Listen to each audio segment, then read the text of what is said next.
So this thing you can know, right? As I said you, okay, 1 minute.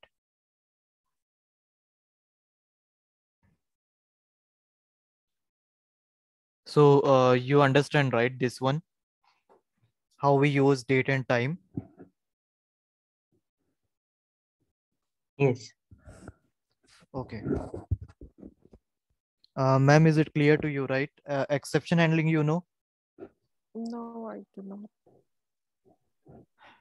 Okay. Exception handling is a module.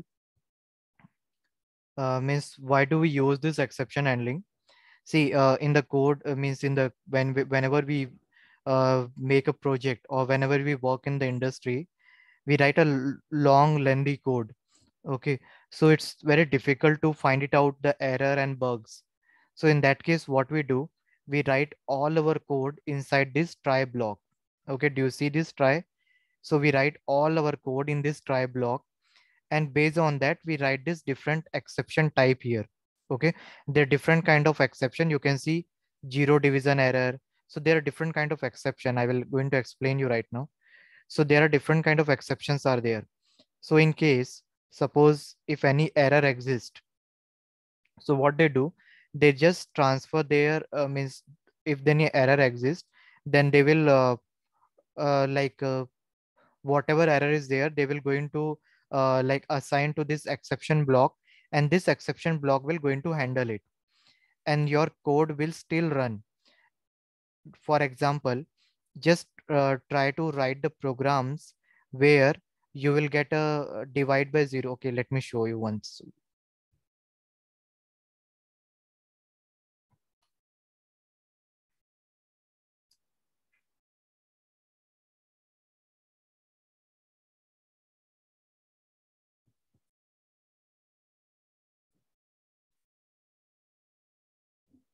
So you can see this, when I'm trying to divide a by b, it is giving me zero, right?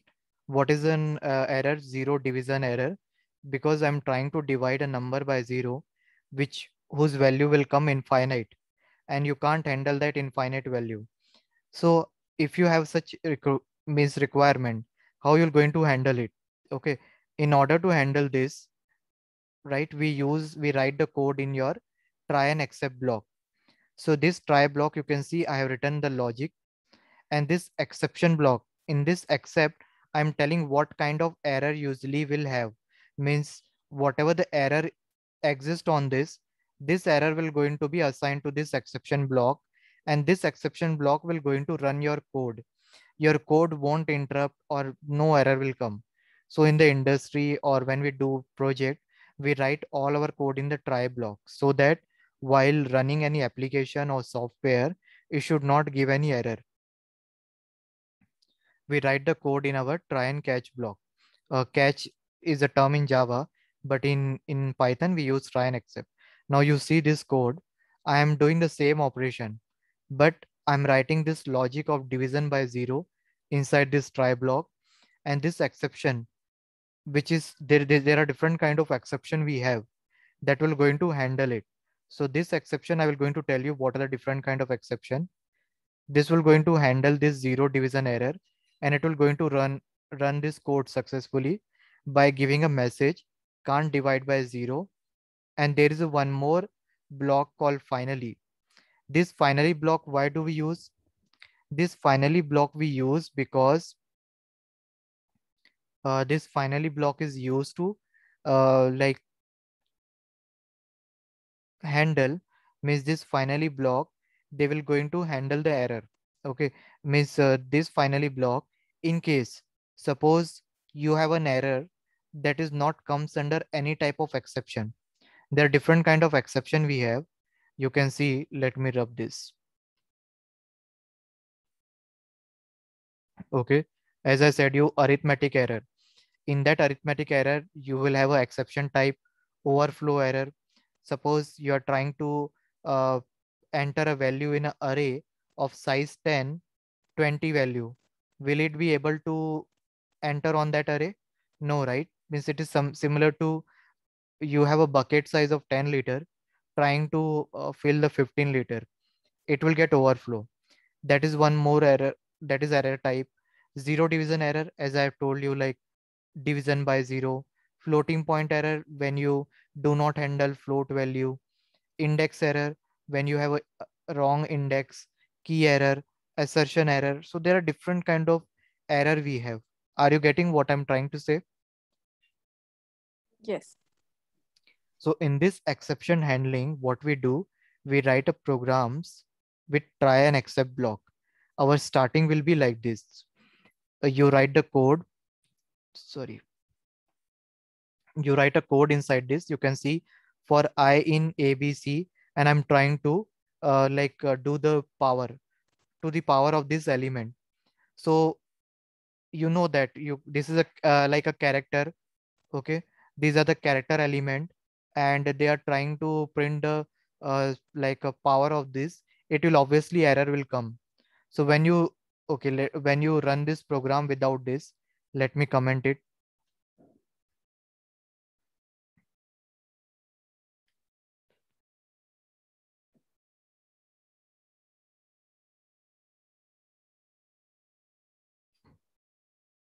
See, the error is coming. What's an error? Okay, indentation error. Okay, so let me first take it to the left side.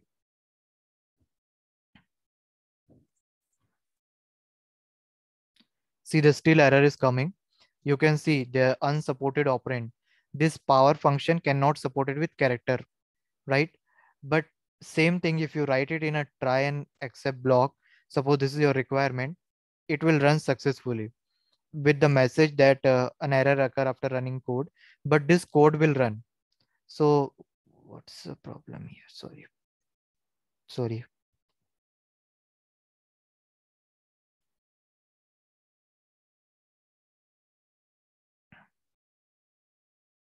Yeah, this code will run. So normally when we work in an industry, we don't want our code or our software should be interrupt in a between. Okay, that's the reason we write a code in a try and accept block. And this exception block, you can define it based on the possibility of error you can get it. Now here, based on the requirement, I've added zero division error. So in case if any error occur, this will going to handle it. And why do we add finally block? Because in case if there is any error exists that not handled by this exception block, so your finally will always execute. Finally means what? Finally this will be going to execute in any case if this exception block won't be execute. Okay, like suppose here, if you do not have a division error, then this won't be execute because you do not have a division error. If I change this, let me change 0 to 3, and let's run. So you can see all done is coming. Why? Because here there is no error occurring on this, and this exception block will not going to handle this exception block, right? So you should need something to satisfy you that okay, my code is running successfully without interrupt. So finally you will going to add it. It means that this module will going to run in anyhow situation. Do you understand now? Yes. So similarly, you can run it. Here also there is a while true. Okay, let me run this. Here I created one function. Inside that function, I put while true. It means that this loop will always run. Then inside this try block, I am accepting the input from a user. And in case if the user if do not enter any value, then this error will going to throw to this exception block. If I do not enter any value or if I enter anything wrong, here you can see int input. This means I am expecting to enter input value that is of integer type. Okay. But if you enter anything character and all, it will throw an error. Let me run this. Okay. And I'm running this ask. So you can see it is asking me to enter a value. Let me enter A. So see, it is printing an error occur. Please try again. Why? Because I put continue here. I am entering character, but I want to enter integer. So this exception block will handle successfully. But if you do not use this, it will give you error. Now let me enter 1. So see, thank you, your number is square is 1. Are you getting like this? This is a requirement and this is very easy, not much difficult.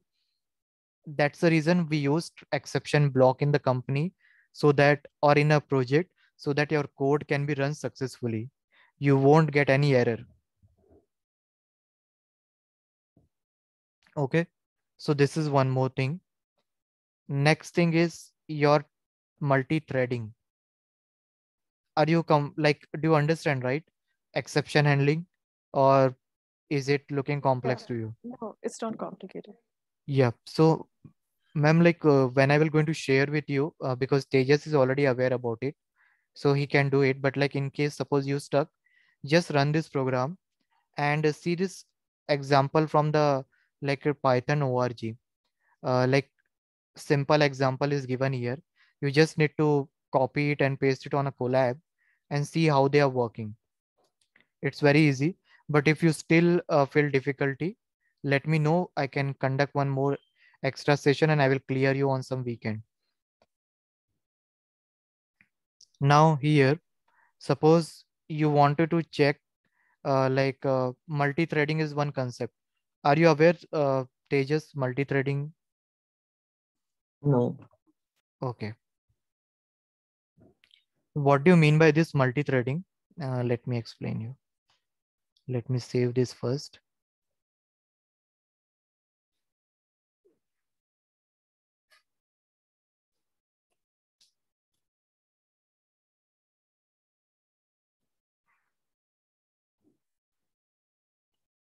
Multi-threading is a concept that is used to divide a program into several subtasks.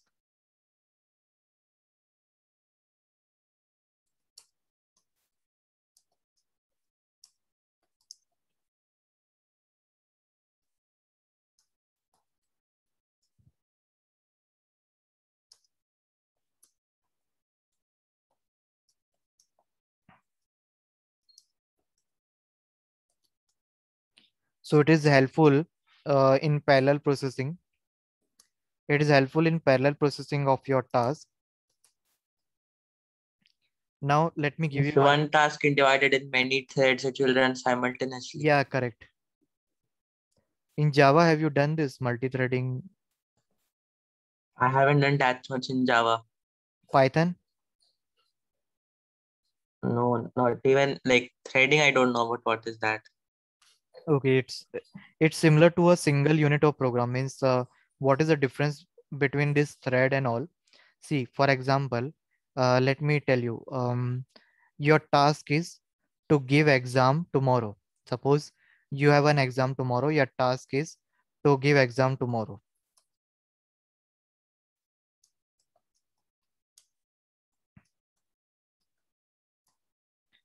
Which exam? Programming. Okay, this is your main task.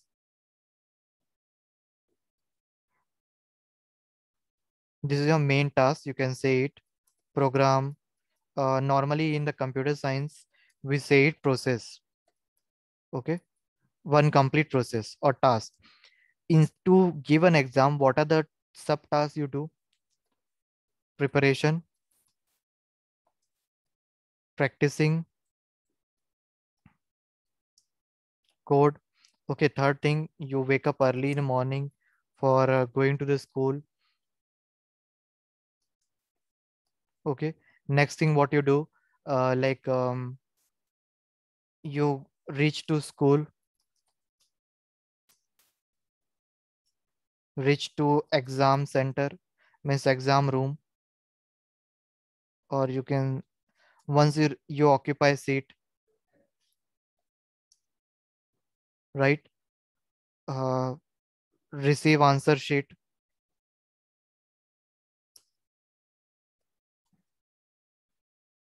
fill the answer sheet.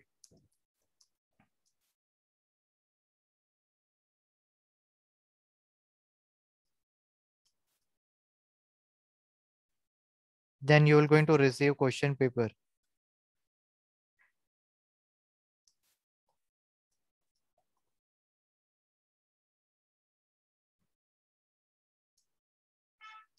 Then start writing exam, finish exam, reach home, right? So these are the subtasks that you have to do it. What was your task? To give exam tomorrow successfully with the good marks, or like a with good preparation. So what are the set of tasks you did? Preparation, practicing code, wake up early in the morning, and reach to school, exam center, you can say instead of school. Okay, exam room, you occupy your seat, receive answer sheet, fail and all. So these are called as a thread,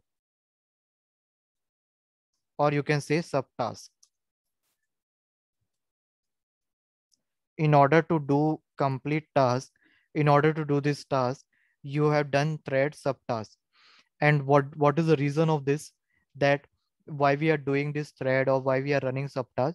Is it easy to handle subtask instead of a complete task, right? If I say you write down 50 question is given in your exam.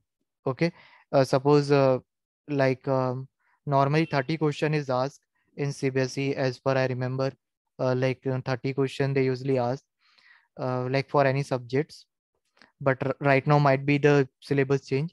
So like suppose you have a 30 question in the exam. Out of 30 question, do you write all the questions at once? No, right? You write first question, second question, third, and step by step you go. That is called, you can call as a thread. It is easy to handle a thread for any system or for any program or software instead of complete thread, because you have a limitation. What are the limitation you have? Memory, your RAM, your storage.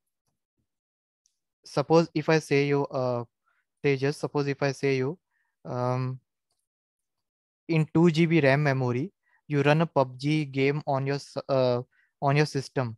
Will you able to run it? No, it will have many problems. Yeah. Do you require graphic card for that? Yes. Correct. Why? Because graphics for the gaming laptop or to play game, lot of high configuration you require. Your memory, processor, graphics you require, right? It's not run in a normal system. Why? Because that is a complete task, and in order to meet that requirement, you have to divide your task in a several subtasks so that it can run successfully, and you won't fail anywhere. And obviously in case of thread also sometime it fails, but it will run more efficiently in term of memory, storage and processing. And that is the reason why do we use thread concept. We divide our whole task into several subtasks and they do parallelly. This is your easy explanation for that. Now suppose you have a processor, okay? Inside what actually they do, and this is your memory.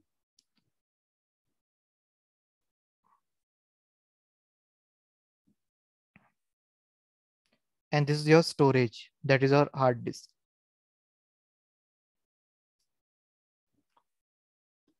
Inside your hard disk, you save your programs. Okay. This program, once you start running the program, this program first come to your RAM. As they come to the RAM,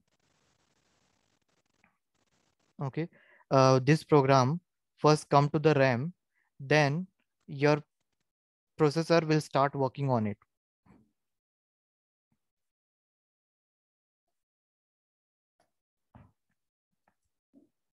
Processor will start working on it.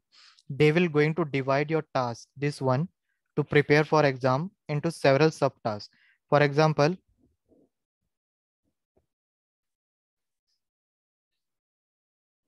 they will going to prepare into several subtasks. So what they will going to do here, they will divide this task into several subtasks, and based on that, this processor will run parallelly one by one. Now you, as I've given you example, you have a 50 question. Okay. You have a 50 question and you wanted to execute or you wanted to write all the question at once, it won't be possible, right? So what you're going to do it, you will going to divide your task into subtasks, and you will handle that task separately. So each task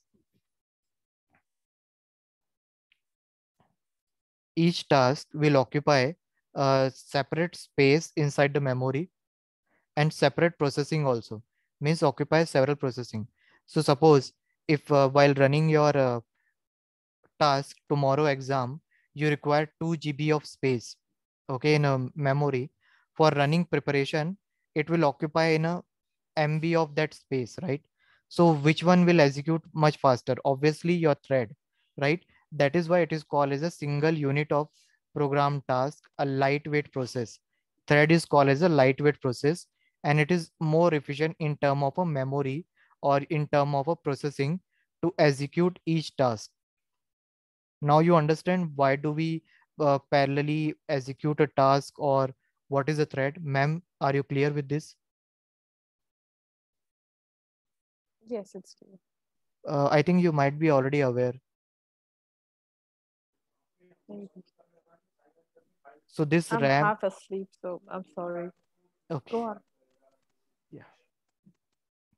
So this is the concept behind it, like how we parallelly run this task. And now here, if you see it in multiprocessing, you need to import this multiprocessing application means library. Inside that library, I have created one function, def worker, and I'm just printing this worker and I'm writing it. Once you call this return function, every time they will going to return it. But here you can see, if you remember, this is called as, why do we use this step? Do you know, Tejas? It is just like you told about encapsulation. It is just like the main function we do in Java. It's just like if it is in the same file, kind of, if Correct, the code is running. correct. So here this main function will going to bind all the code together, and then here you are running this loop for I in a range 5. P is equal to multiprocessing dot process, target is equal to worker, okay, and job dot append p dot start. So here you will going to run your task in a multiprocessing way, means multiple tasks are running here in a different processor. Means what they do, processor, they divide their task into several subtasks, or you can say that, have you heard this term dual core, quad core processor? Yeah, I was about to ask, what is a core then? Yeah, core means this processor is divided into different sub core, means different processing unit. Each processing unit handle each subtask, that, and because of that your parallel processing is possible. For example, It is this, just like thread is for thread. It's just the same work as thread, yes, sub-processors. Core is sub-processor. yeah, Okay. for example, this 4 core we say, uh, right? So this processor is having, you can say, 4 unit. When 4 unit, when you combine it, it become processor. So each core is running task. So this is called as a, they perform parallel processing, right? Suppose this processor dual core, octa core. So each core is actually your processor, and when you combine all those core, they become processor. And when they do parallel processing, each core handle each task, and that is the reason they achieve parallel programming, or you can say parallel processing. Later they combine their result and they produce on the RAM. Do you understand this? Yeah. Yeah. Yes. So here with this multiprocessing library, I'm going to call my process. What is process? That to execute this worker node. What is my target? To execute this worker function. And as I call it, you can see here, whenever you write this job.append, it will going to call this multiprocessing, means multi-core, and it will run your code in a parallel fashion. And that's the reason it will execute more fastly. Instead of running your code at once, it will take time. But if you run in a multiprocessing way, means different core handle some task.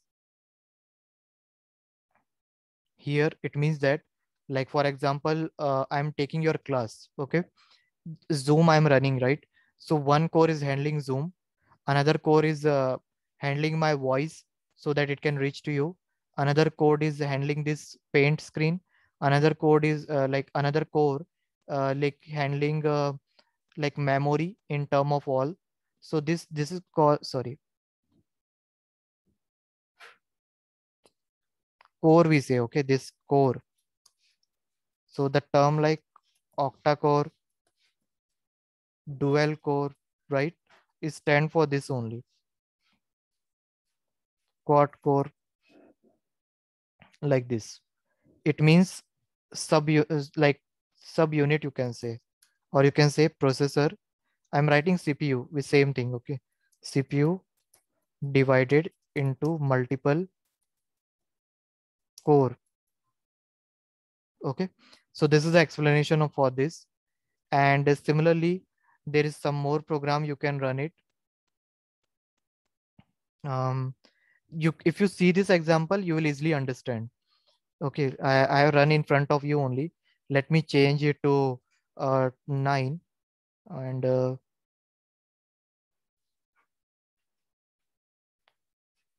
you can see it is printing 9 time, but it might be thinking you like it is running a simple for loop. No, it's not like that. Internally, this job is dividing into the several different processor, and they are handling this. So it means that you are just instructing your processor to divide a task in between the different core and show me the output 9 time. So they are dividing internally to the different core of your processor, and we're going to run.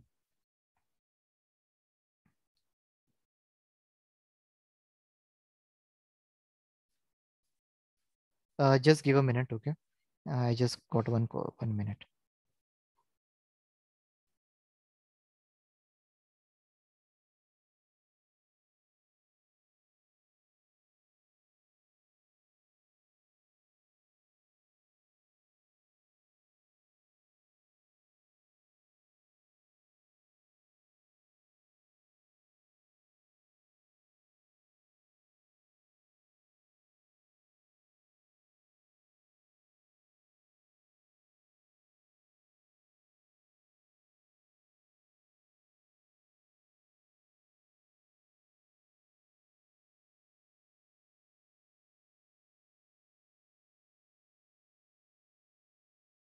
Just 1 minute. I just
yeah, sorry, actually I got one call.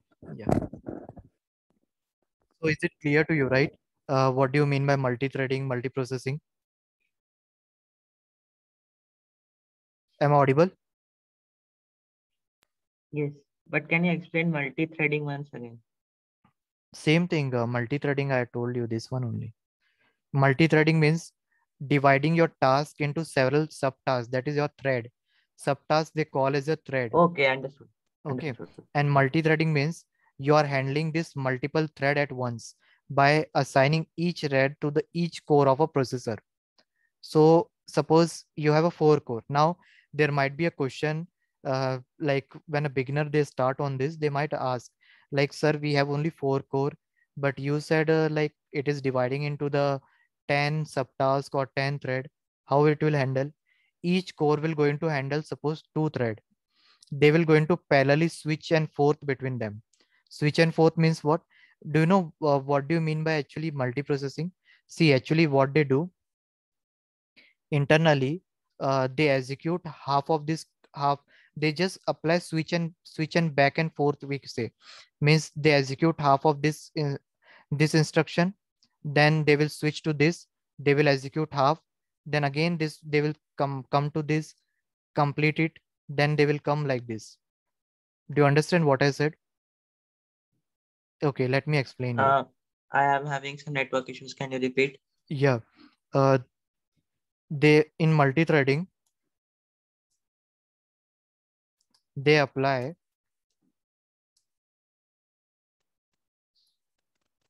switch and execute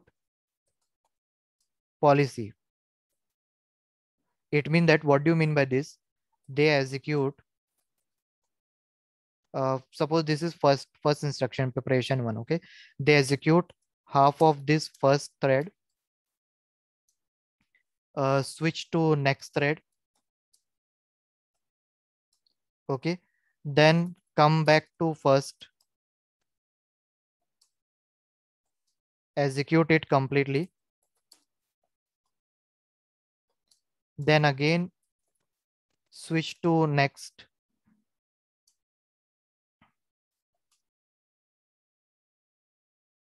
and complete it. Do you understand what I said? Means what they do, they will execute half of this, then they will come to this, execute half, then they will come to this, execute half. And as they see that these are more important, they will switch back to this thread, they will complete it, then they will complete this, then they will again switch to any of this thread, execute half of it. Like this, they happen. Means they are switching continuously from thread to thread. Now, do you understand? Yes. So how parallel processing they do? Now, if I say you, um, okay, suppose sometime it happens that you have a like a suppose tomorrow you have a two test, okay, social study and like a mathematics. So what we do, in morning you will study, you will prepare for one chapter of social study. Then in afternoon you will prepare for one chapter of mathematics. Then in evening, you will prepare again for social study one chapter. Then in the night, you will prepare again mathematics one unit, and in the evening, you will revise it. So are you stick to that? No, means are you not doing like you complete first mathematics completely, then you will go for social study? In that case, it won't be a multi-threading. Multi-threading means what? Where you are switching back and forth between different thread, you execute half or some part of it, then you will switch based on the priority. Priority means which task to be executed more important. Are you getting what I'm saying? Yes. Okay, so like this it happens. Now how you going to write? So this import, logging, threading and time, these are the library that will help you in multi-threading. And this logging will give you extra information. You can see logging info. This logging info is a library that give you information about like that will help you to prevent error. This will give you extra information. Let me show you how it is. It will give you information like this. See, Import login means it will going to tell you what is the timing, warning, what is the information message, warning message, error message, right? So like this shows. Do you understand this one? So Yeah. this logging means they are giving you extra information, metadata about the instruction, which is a warning message, information message, error message. So in this way it works.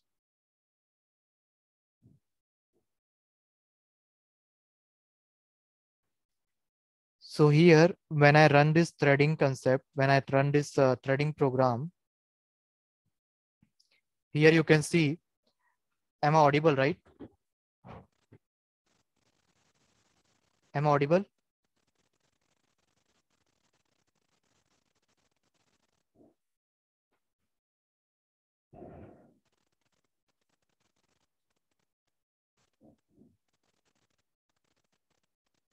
Yes.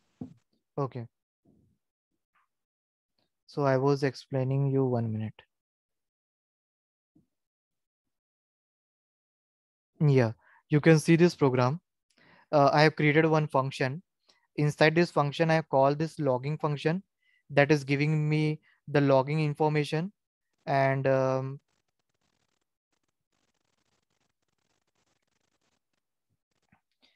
so here you can see it that it will time dot sleep. This sleep function, they will going to switch and back and forth only.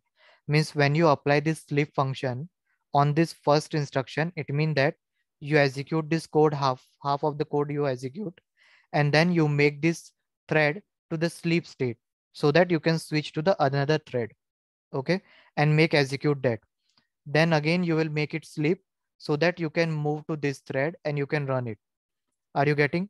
You want to make it inactive or like a in a sleeping state in order to execute or switch to the next thread. Do you understand this? Yes. It is somewhat complex, but it's like a conceptual. And then I just create one function that will going to calculate the timing, how much time my process will going to take, and in that, after that, I'm creating the list of my thread with this function thread is equal to list. For index in a range 3 means I'm creating my 3 thread. I'm trying to create a 3 thread for this operation, and each thread will going to give me extra information like when the thread is creating, when the thread is starting, how much time it take, and like that it is running. So again, I'm doing the same thing for index and thread means how many thread is created. Enumerate function, I told you like when you want to print index and value together, we use enumerate function. So same thing it will going to do. It will going to give you information regarding your thread as well as it will going to give you index wise like this thread 0 and it is starting, thread 2 it is working like that. Okay. Let's connect again. Just need 10 minutes. Will you connect Tejas for 10 more minutes, ma'am? I'm sending you link once Yeah. again. Okay. Yes. Yeah. Please join.